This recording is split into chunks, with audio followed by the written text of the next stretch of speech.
1. Salah memahami permintaan divisi lain. Kadang admin salah tangkap maksud dari divisi lain, entah karena kurang jelas atau buru-buru menyimpulkan. Hasilnya, barang atau dokumen yang dikirim jadi nggak sesuai. Solusi praktisnya, jangan ragu buat tanya ulang atau konfirmasi lewat chat email sebelum ambil tindakan. 2. Mengabaikan memo atau permintaan tertulis. Ada yang ngirim memo penting, tapi malah luput dibaca atau disimpan aja tanpa ditindaklanjuti.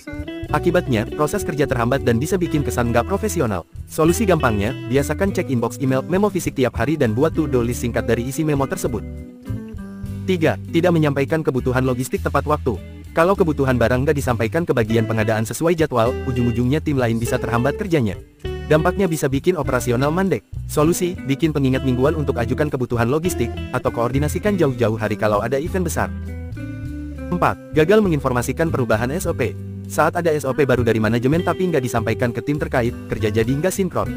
Bisa ada bagian yang masih pakai cara lama. Solusinya, langsung sebarkan update SOP via grup internal, email, atau print dan tempel di ruang kerja yang mudah dilihat. 5. Salah mengarahkan permintaan antar divisi. Permintaan dari divisi A malah dikasih ke divisi C. Ini bisa bikin kerjaan molor atau malah gagal dikerjakan. Solusi praktisnya, pastikan kamu paham struktur organisasi dan siapa PIC-nya, atau tanya dulu kalau ragu sebelum teruskan permintaan.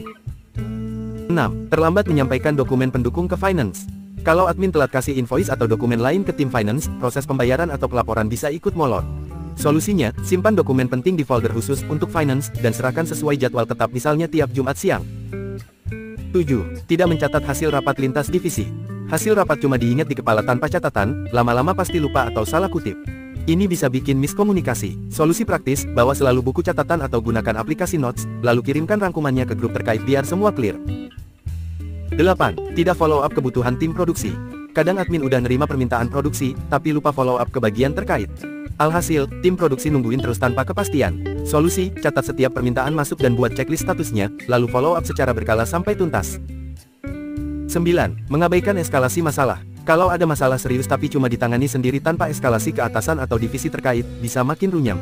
Solusinya, kenali batas tanggung jawab sendiri dan segera eskalasi kalau masalah di luar wewenang atau berdampak besar ke tim lain.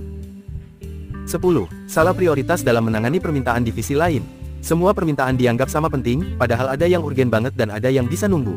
Kalau salah prioritas, bisa bikin divisi lain kecewa. Solusi praktis, tanyakan deadline atau urgensi tiap permintaan, lalu buat sistem prioritas misal, merah sama dengan urgen, kuning sama dengan standar, hijau sama dengan bisa nunggu.